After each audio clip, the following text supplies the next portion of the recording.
يريد الله ليبين لكم ويهديكم سنن الذين من قبلكم ويتوب عليكم، والله عليم حكيم. والله يريد أن يتوب عليكم ويريد الذين يتبعون الشهوات أن تميلوا ميلا عظيما. يريد الله أن يخفف عنكم وخلق الإنسان ضعيفا.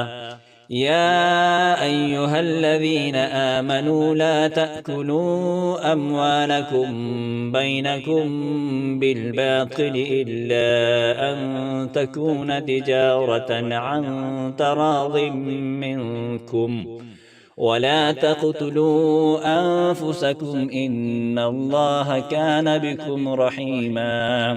ومن يفعل ذلك عدوانا وظلما فسوف نصليه نارا، وكان ذلك على الله يسيرا.